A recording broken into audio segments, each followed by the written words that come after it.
Hi, everybody. How's it going? I do want to thank you.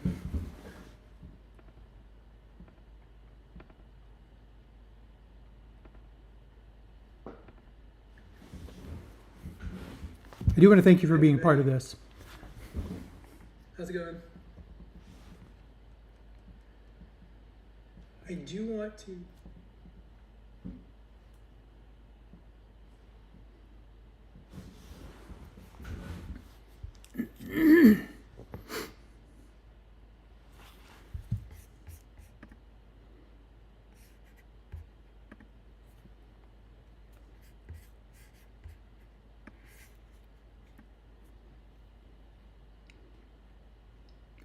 This is going to be the first time that I've ever used YouTube Live, so I'm hoping that I'm going to be able to see your chats if anyone is out there. If you can just send me a wave or a smile or something to let me know if you're there, that would be great.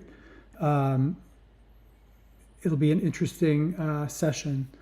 I have some ideas, but I want this to be just sort of us hanging out and decorating some cookies and having some fun. I want to learn a lot from this particular experience. I think that there is going to be a lot to learn. I'm not even sure that YouTube Live is the right tool for what we're doing today, because I really do like to interact with people, and without the ability to sort of communicate back and forth, it's going to be really difficult. So not only do I not really know exactly how many people are here, I don't feel like I can communicate with you the way I want to, but we'll continue forward with this. If you don't have anything to say and you just want to watch, I will start decorating some cookies, and you can kind of see what I do, what I've done. I used to teach a class on this, and that was a lot of fun. And hopefully someday I'll be able to do some more of that. But in the meantime, this is a great opportunity. I was laid off back in February, and feeling pretty down about the whole experience, the frustrating lack of responses from employers, the ghost jobs, the just, I don't know. It had been a long time since I had to look for a job. And so it was a particularly sort of like harsh reality for me when I got in and started looking at listings and stuff. Anyway, what I'm looking at this particular live cast as being is sort of a MVP. See if there's anything in here that's going to work. Hopefully, like the intent was, like I said, to bring people together and decorate some cookies and have some fun together.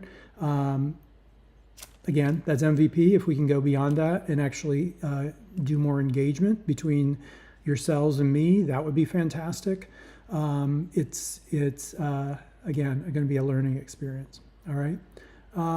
It's about 3:03 right now, and I'm going to wait about another couple minutes, and then I'm going to start decorating cookies unless I hear something otherwise from you all as far as what you'd like to see or how you'd like to proceed.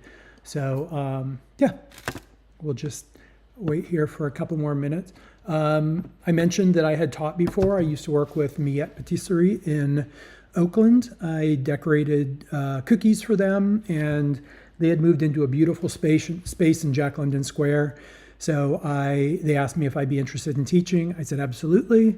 And it just kept growing and growing, and it was a wonderful thing. And then COVID hit.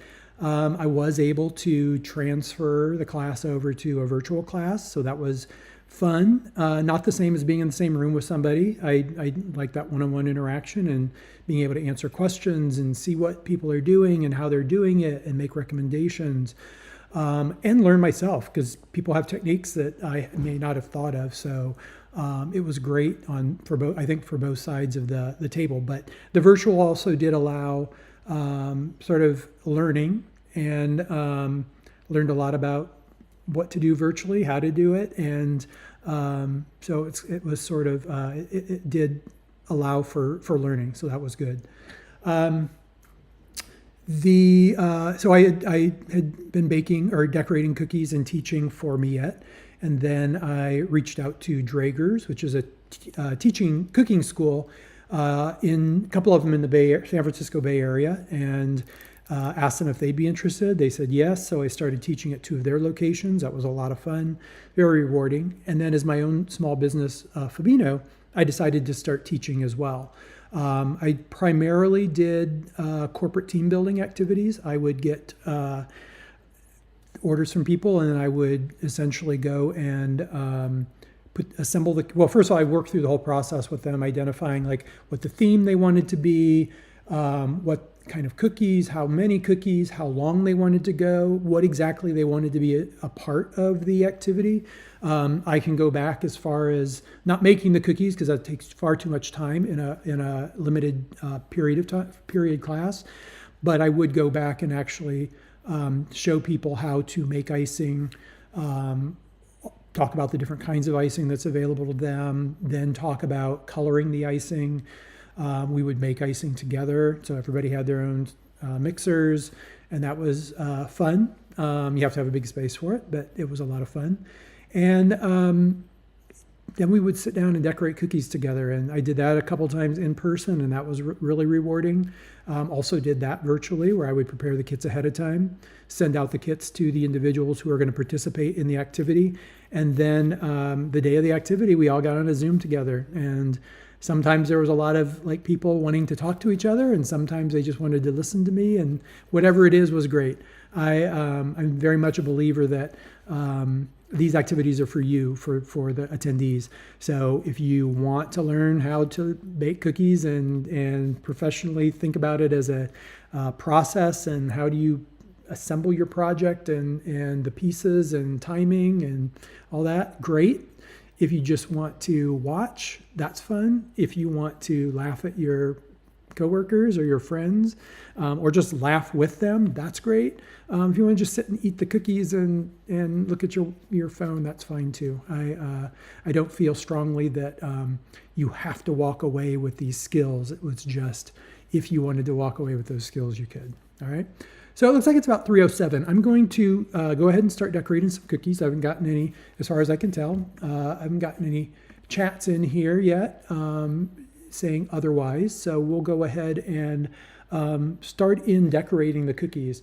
I'm going to shift views here so you can see what I'm doing. These are the cookies that I sent you pictures of yesterday, or I posted them on LinkedIn to say this is what we were going to be working on today. There is the pumpkin, the squirrel, the acorn, and a maple leaf.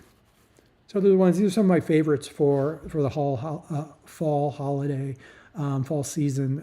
They're just, the colors are warm. If you decide you want to try and decorate them to be more realistic, the colors are warm. There's some detailing work you can put into them, but you don't have to. The squirrel's kind of whimsical. The pumpkin can be super simple or more complex. The leaf can be any number of different colors. So again, it's a lot of fun to sort of play around with these things. And I mentioned the colors are warm. If you want your colors to be pastel, you should make pastel colors. If you want your colors to be bold, you can do that. If you want to turn it into a scary squirrel with fangs and bloody teeth, that's great. I encourage creativity. That's what this is all about, is having fun. So I'm going to clear the cookies, and we're going to start by decorating the pumpkin cookie. This has always been one of my favorites. I love fall. I love Halloween, and so it was a great opportunity here. I'll turn my own camera on so you can still see me. The pumpkin's always just a big winner, and I like to make it pretty much from now through the end of November. Different colors, jack-o'-lanterns, or just a nice pumpkin. Going to get my icing bag ready. So I'll show you before I move that out of the way, but I have sort of a nice range of colors here that we're going to be working with today. Again, warm fall colors, so it'll be a lot of fun. Okay, so when you're decorating these cookies, first of all, you use royal icing. Royal icing isn't the best tasting type of icing, but it's really, really good for decorating cookies. When you decorate them, you can get a really nice smooth surface that you can leave flat and smooth, or you can add additional embellishments after the cookie has dried. You can use sprinkles, you can use sanding sugar or coarse sugar. You can put layers of icing on. There's just lots of things you can do with it. Royal icing is not intended to be used to decorate a cake. Cakes are cakes. You want a nice either moist icing or something fluffy. Royal icing, when it dries very, very hard and very, very brittle, which makes it great for cookies. You can decorate them, dry them, stack them on a plate. The colors won't smear, the design won't smear. You can ship them easily. So definitely royal icing is a great medium for decorating cookies in this way. And then a big key piece of working with the royal icing is knowing what you want to do. So you want to think ahead of time. You can just jump in and start decorating. But if you do decide that you want to do something more elaborate, you want to think about that and think about the colors and the layers. And I'm going to show you an example a little bit later on of a couple cookies that I laid a base coat down on, and then we'll come back and lay some additional decoration on it so you can see what I mean by kind of planning your project ahead of time. Royal icing generally is used in 3 different textures. There's the very light texture, or loose texture, which is what we're going to be doing today. The technique that we're doing is flooding the cookies. You're basically flooding the surface of the cookie with icing. So it's interesting name and just an interesting effect. First, you want to start out, just draw an outline around where you're going to put your cookie, or where you want this particular color of icing. And then you just go back and forth and fill it in. Don't worry if you miss a spot, you can always go back and kind of touch it up. A lot of times, by the time I get the entire cookie covered in icing, any holes that I missed or areas that I might have missed will fill in on their own. So again, it's a flooding consistency, and that's exactly what it's doing on the cookie. And the barrier, the outline that you put down becomes a barrier that's going to keep the icing from going outside of those boundaries. If you get that first layer too thin, you do run the risk of the icing kind of flowing over the edges. But if you get it to the right consistency, you'll see it holds up nicely, and it just covers the surface really, really nicely. So I'm going to set that one aside, and we're going to let that set up a little bit. The other thing when you're working on these cookies, if you, got a little bit of color on there.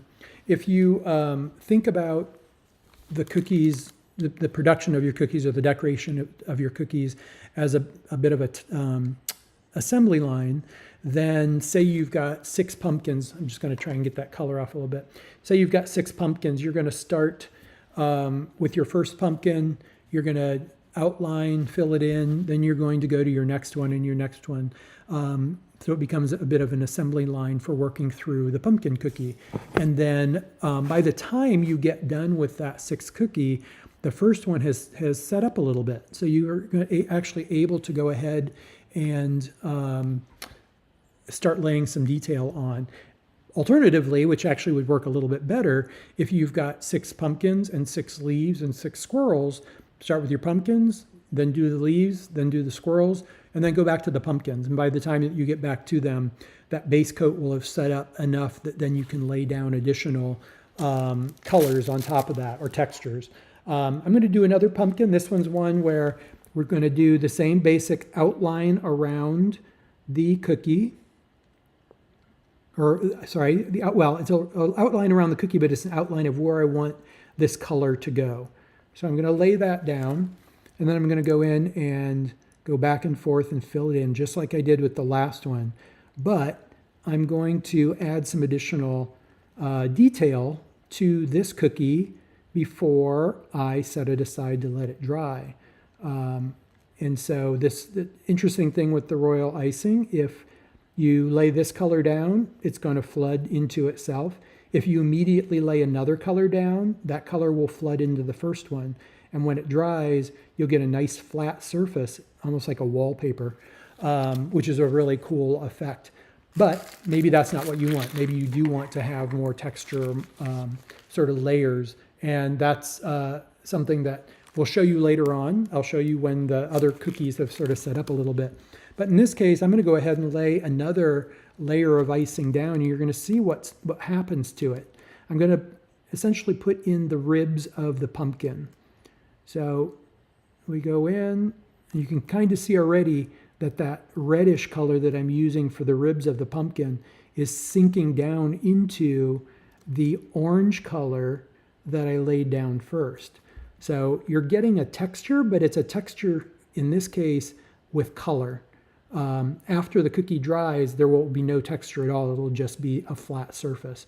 So, but it's kind of a fun design, a fun way of decorating your cookies, an alternative way. We'll come back to that cookie later on, and I'll show you and compare that with what we're going to do with the layer on top of that.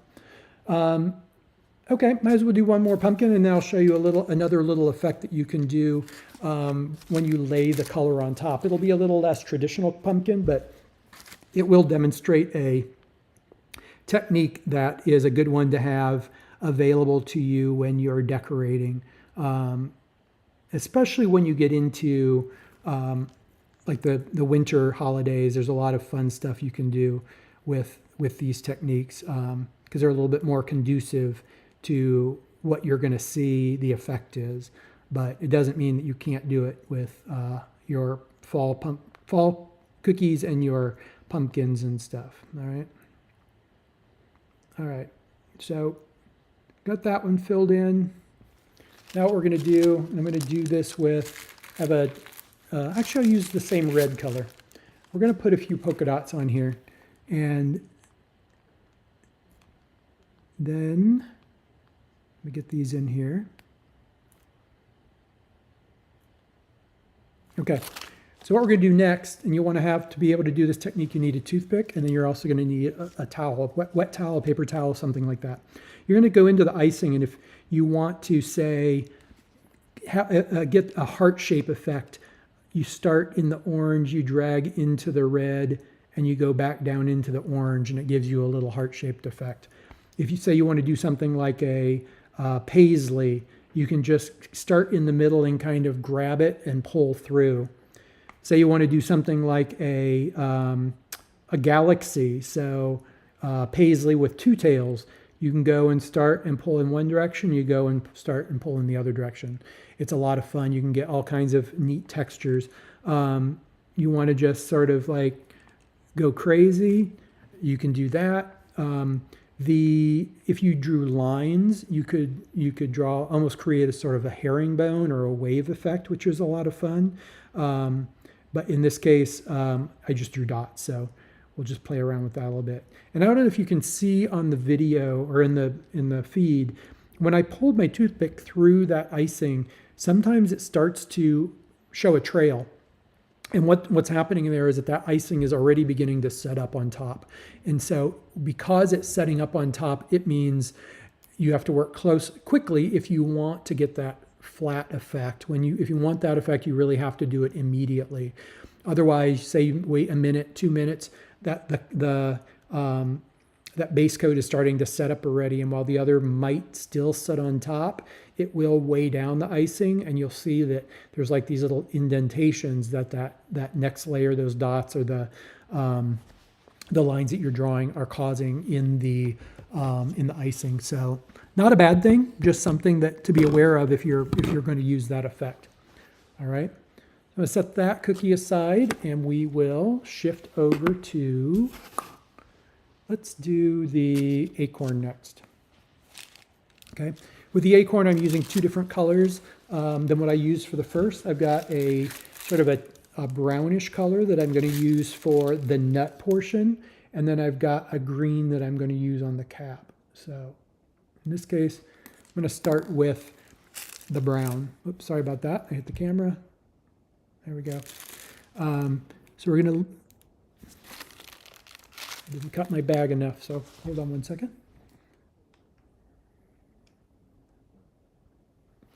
Okay, let's try that. So in this case, I'm not going to be covering the entire cookie because I want to save room at the top for the cap. So I'm simply going to draw in the area where the nut is. Okay, and then using that same technique I described earlier where you're flooding, I'm going to go back and forth and fill that in. And then we'll go to the next color and do the green, the cap on top.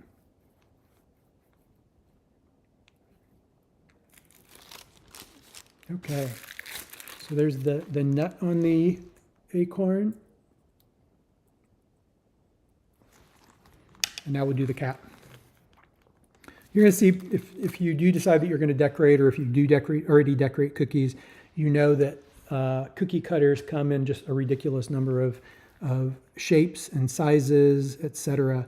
And sometimes there is a texture on a cookie cutter. In this case, it looks like there's like little ridges at the top of the crown. I'm not going to bother with those. I'm just going to kind of ignore them and decorate around them. And you probably won't even notice it once the cookie is done, especially if you do any sort of texture on top of that.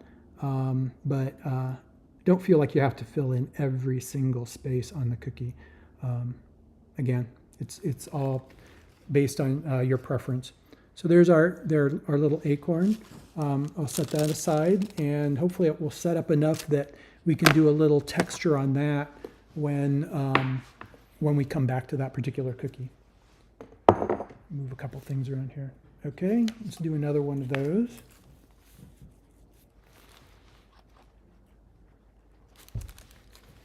All right, let's see. We're going to start with the brown, the nut portion. Whoops. Having some problems with my icing today. Okay. Draw the area that you want to put the nut color, the brown color, and just go back and forth and fill it in.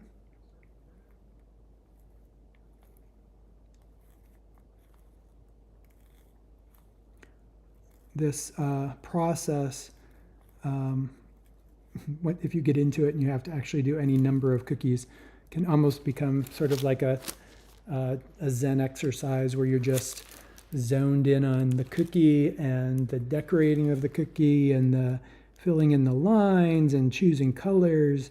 I always commented when I was making an order, I tend to fall asleep pretty early these days, or even back then. And it was like I'd sit down on the couch to watch TV and I'd be out within a half an hour. And usually sleeping pretty, like what, maybe asleep for sure by 10:30 or 11.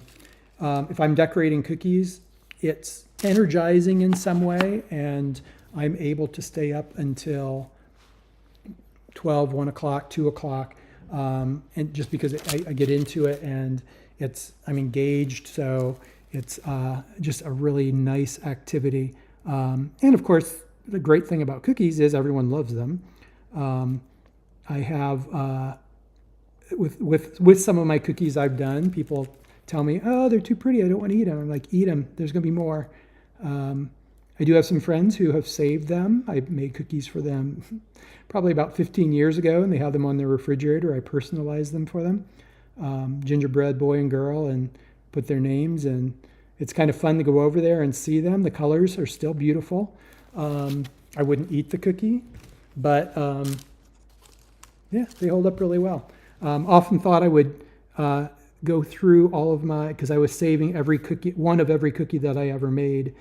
I had just a ridiculous number of them, and I always wanted to go in and shellac a sampling of them, but never got around to it. I moved away from that particular place that I was living where all those cookies were, and I just couldn't bring myself to pack them up and move them, so they just kind of went away. which was sad and it was hard to do, but that's okay. All right. Let's see, I know I've got another acorn in here. Just go ahead and do that. We've got 4 of each I'm doing today. If we get done with those 4 and then go back and look at putting a little bit of texture on the other cookies, and we'll kind of play it by ear and see how long this session's going to go. I'm thinking somewhere between half hour and 45 minutes, but we'll see. It depends on if anyone has questions or would like to talk about anything or has a topic they'd like me to talk about. I feel like I'm losing my voice even though I've only been talking now for about 15 minutes. That's not good. I'm going to have to get used to that. All right. I hope you guys are finding this relaxing or fun or creative. If you have any comments, please put them in the chat so I can see. If you have any questions, let me know what they are. If you have any requests, let me know what they are. I do regret, I have to say, not realizing ahead of time that this was going to be a one-way conversation, because everyone likes to hear themselves talk, but geez, I don't need to do it for a whole 45 minutes. I really like talking to people about something. So anyway, okay. So next cookie, we've got a maple leaf, and I've got a nice orangish, fall orangish color or yellowish color for that.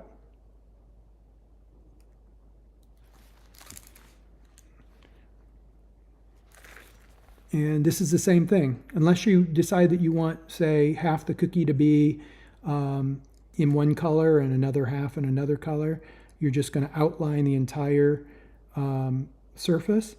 Remember earlier I was talking about how there's sometimes the cookie cutter has a texture, and I said you can just ignore it.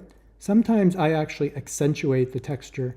With something like this, if I followed exactly where the cuts of the maple leaf were, you wouldn't get a very nice definition.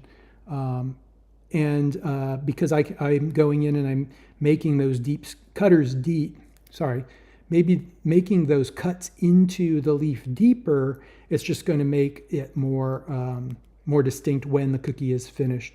You can also accomplish that by doing outlines on your cookie either before or after it sets up. But I actually like to do it with the icing itself. It's just sort of a nice, I don't know, there's something about it that's satisfying. It's like taking a cookie cutter and making it better.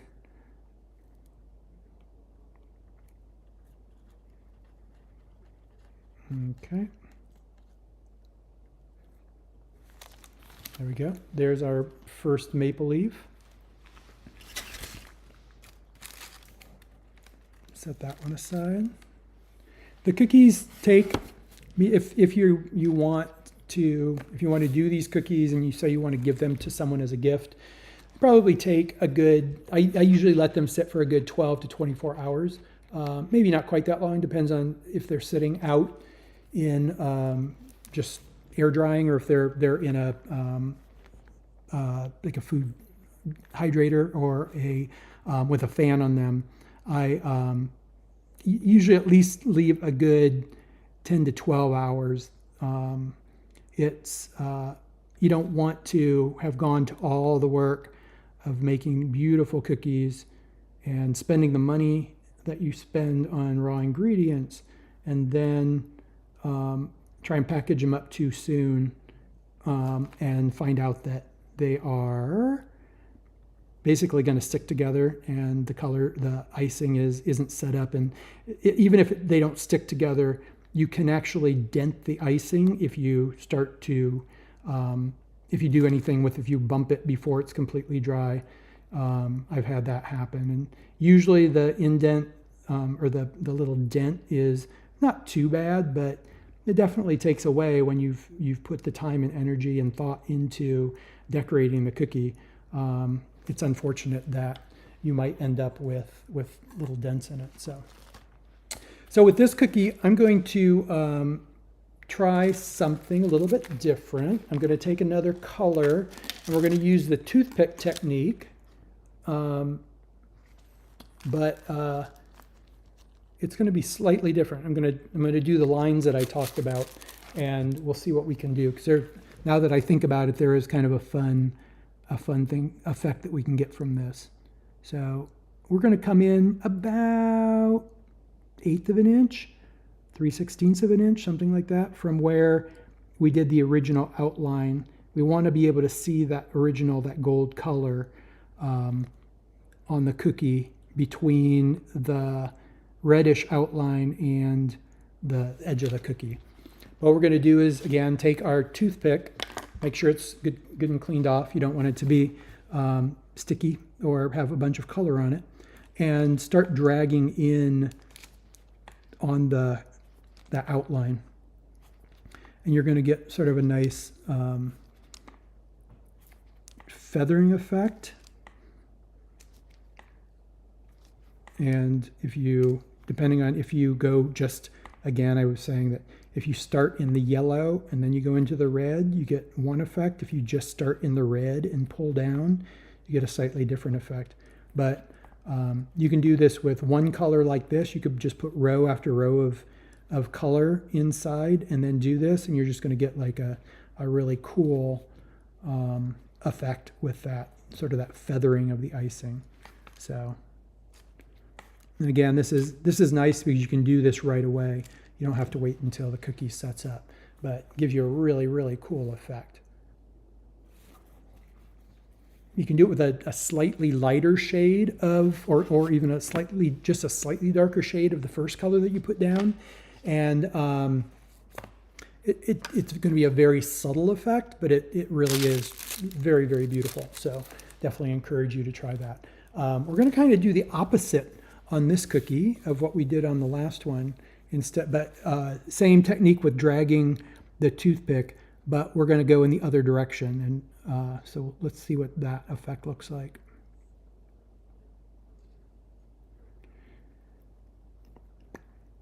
I have a set of very small cookie cutters. I think they're intended to be cookie cutters that are used to cut dough, pie dough, and then do decorations around pie dough. But a lot of times I will use those and make small cookies, just little bite-sized cookies. Everyone loves bite-sized cookies.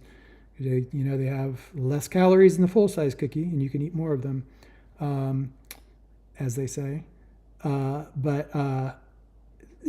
Just you can get some really, really fun if you want to take the time and you're a little bit sort of like ridiculous like I am sometimes. You can go in and just put some amazing detail in those tiny little cookies and talk about impressing people and making people like reluctant to eat the cookie. Not that I'm trying to make them not want to eat the cookie, but it is, they do get very impressed with a tiny cookie with all that detail on it. So it's a lot of fun. Okay, so now I'm going to go in. I'm going to come in further this time because we're going to be dragging the color out instead of in. So do that. This time I'm coming in probably closer to 1/4 inch from the edge of the cookie. And I'm using a lighter color, so I don't know if that's even going to show up. So my apologies if it doesn't. Actually, I'm going to go over it with the red. Might as well put a couple colors down. There's no reason not to. We might get an even cooler effect, or we will get an even cooler effect because we'll have multiple colors, probably very much like a fall leaf. They don't just come in one color, and they don't, a lot of times they have different shades. So, and don't worry about being perfect with that because you're going to be dragging through it with a toothpick. So, so this time we're going to go out, and you can see how cool that looks. If you just choose to go like drag out where the points are, that's kind of cool, the points on the cookie. You could do out on those points and drag in on the other ones. That's kind of a fun thing to do.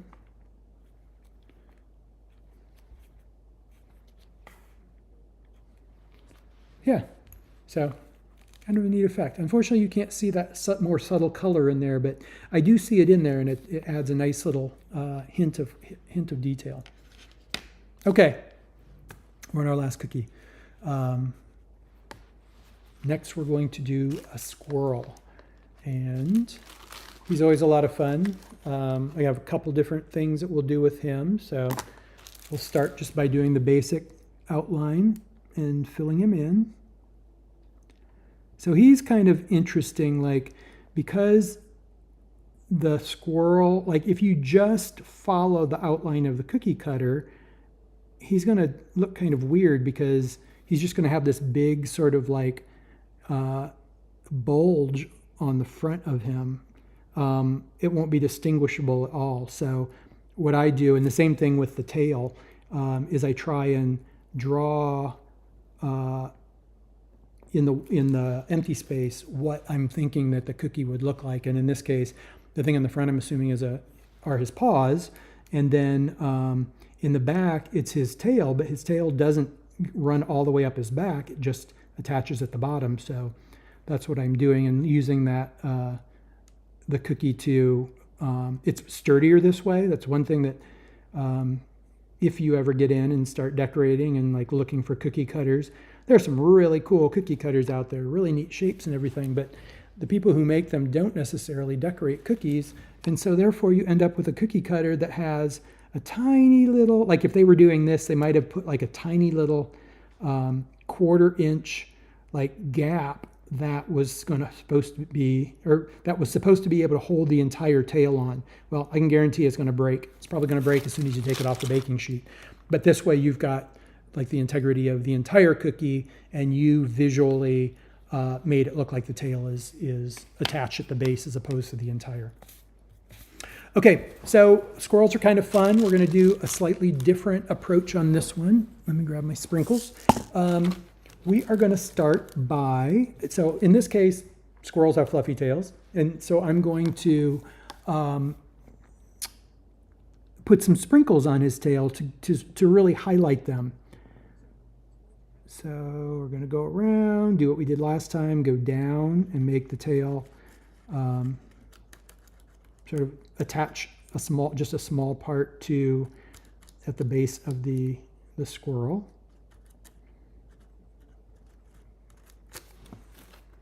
And then we're going to take little chocolate jimmies.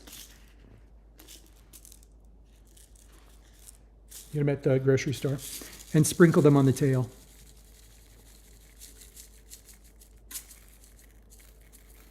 You can use as many or as few as you like. Once you've got them on there, just sort of quickly sort of brush it or tip it so that all the excess can come off.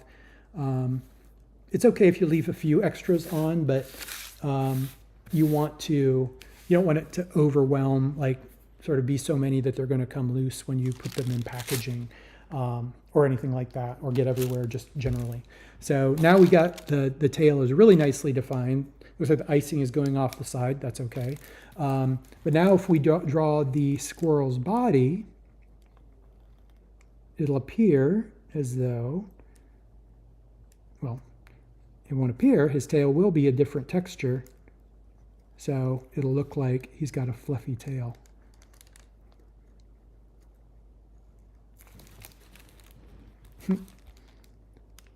He's a fun one. If you want to get really creative, you can put an acorn in his paw, but that's probably a level of detail. I'm sure I did it at one time, but I don't really find it necessary to do that now.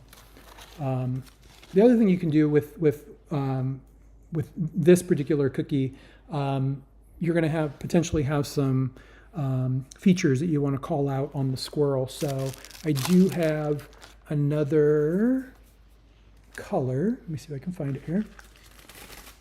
I made a bag of just a black icing that I'm going to use to just put a little dot for an eye, and then just a little dot for his nose. So there. Cute, huh? Whoops, let me back it up so you can see it. He's a fun one. Okay. And then we've got one more, so we'll go ahead and do that one, and then I'll come back and we'll put some details on some of the other cookies. I decorated a few of them ahead of time so that I can show you the technique. So we'll go ahead and we'll do that. I might make another one with the jimmies because those are so fun. And in case you missed the first time, you'll see it this time. With this icing, it goes on pretty efficiently. You don't have to use a ton of icing. It really works best if you put it on with this type of like a decorating bag. You don't want to try and brush this kind of icing on. It would be really difficult. You could, if you just want to sort of have the whole surface covered with icing, but if you want to do any sort of detail, it gets really difficult to do, almost impossible to do with just a brush. At least you wouldn't get the detail that you can get this way. So all these sprinkles out of the way.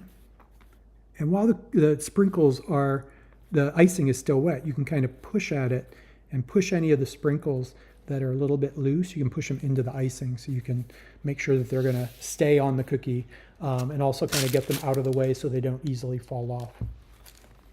Okay, do the same thing. Draw his little rear, come up, the ear, and go down to the neck, and then we'll put the little paw. I'm going to move down to the foot and do a little connector down there onto the body. Let me see if I can get this in a place where you can see it better. There. Oops. My sprinkles are in the way. Okay. Now we're just going to go in and fill in.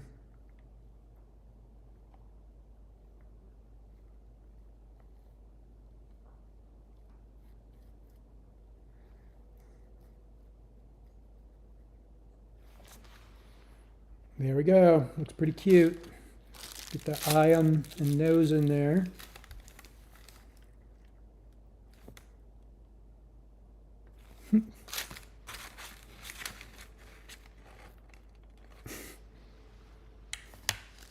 Okay, so that is sort of like the basic cookie decorating approach.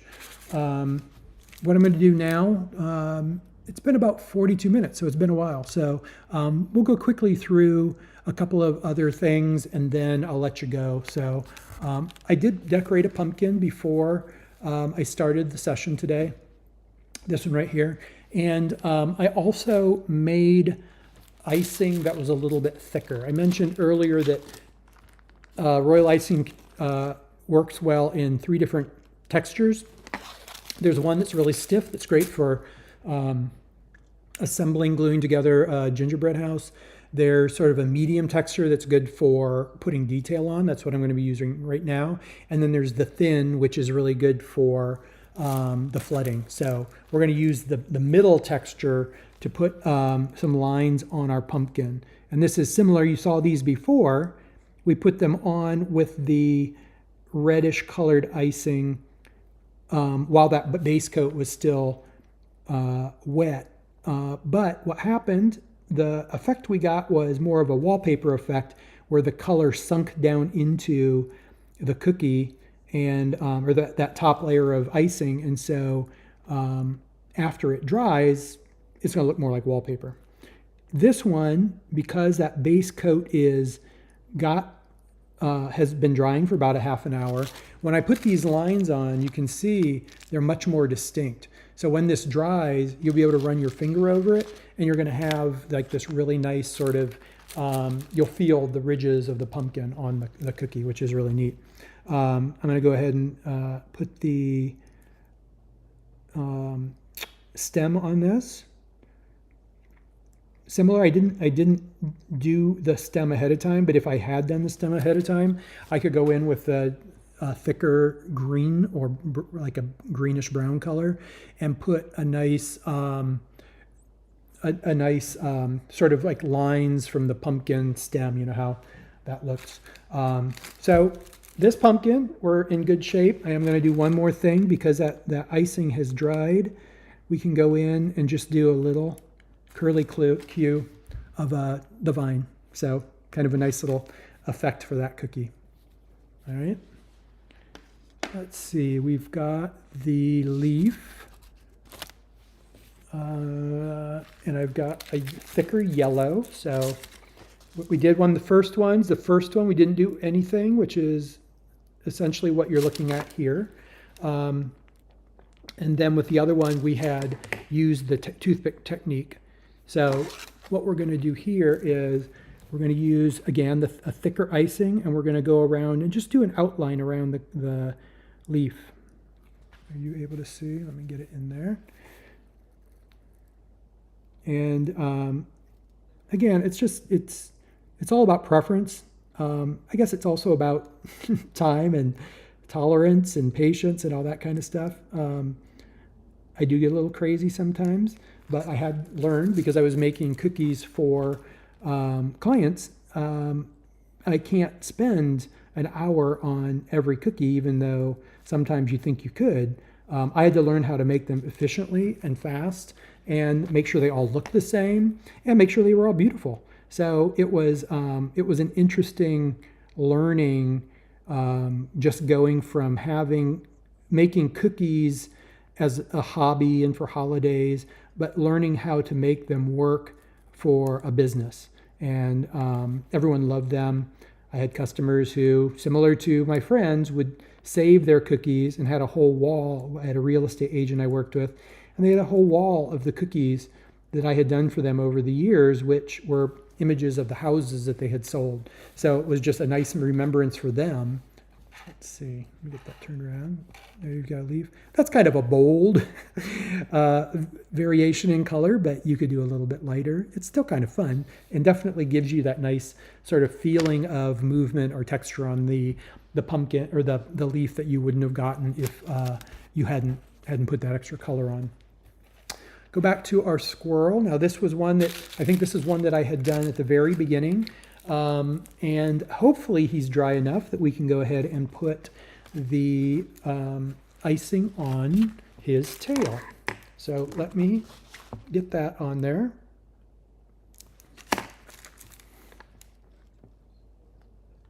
Oops. This icing can be a little bit particular, but so because I've already got that base layer down, I'm essentially going to do what I did when I did the rest of the cookie. I'm going to outline the area that I want the little chocolate jimmies to go. I'm going to fill it in. I'm not worried about it flooding this time, because I'm going to be putting the chocolate jimmies on there, and that's going to cover up any holes, or if the icing doesn't perfectly flood on the cookie, this will, it'll all get covered up. So it can be a little bit easier going with that. Okay, I'm going to put the little jimmies on. Because this is another layer on top of that base layer, the advantage of doing the jimmies on this cookie are the tail just looks even fluffier than it did before, which is kind of fun. So there's that. I have in the past done just a couple little jimmies up here. It looks like he's wearing a hat, or his fur is sticking out of his head, his top of his head. Do that. And then I also, another thing you can do is at this point, it looks kind of nice if you want to do an outline around the cookie. It just gives, again, another amount of texture. You can get in there and do more with like defining the little arms on the guy. You can control more about the shape of his head, his face, all that kind of stuff. So he always makes me laugh. So there, especially with that little tuft of hair on top of his head. Okay, and then the pumpkin, we had done this pumpkin before. This is one where I lay both colors down at the same time, the red and the green, or sorry, the red and the orange. So we're just going to put a little cap or stem on him. And then similar to what we did with the other one, come in here and put a little curly Q of vine. So it's kind of fun. Okay, the last one to put detail on is our acorn. So what I'm going to do is I'm going to start by, let's see, what am I doing here? I'm going to use the darker brown that's a thicker consistency. I'm going to put that around where, like, outline the nut. And then I guess I can use the green that I had initially used. We'll do the same thing, outline the cap. And then we're going to just put these little lines in it. It's not really a checkerboard on top of a acorn, but as the decorator, you get to take liberties with nature. So there, it's kind of a fun addition to the design of and texture of that cookie. Cool. All right, everybody, that's about it. Those are our fall cookies. I am going to, probably move into Halloween next week. And we'll basically do the same thing. There may be a little less talk about icing, although depending on who we've got in the room, I may do that. It may also be on Zoom, in which case we'll have a little bit more interaction, which will be nice.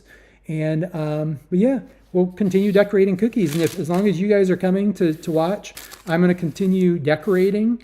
And if we get into November, end of November, and we're tired of decorating cookies, we can always shift over into making other kinds of cookies. I have about 15 different cookie types that I make for the holidays, and it'd be fun to make one cookie per session. So still thinking on that, but maybe we'll do something like that. All right. Thanks you guys for coming today. It was great just sort of hanging out and having fun and sharing my knowledge with you guys. Hope you learned a little bit. And we'll see you next time. All right. Take care. Bye.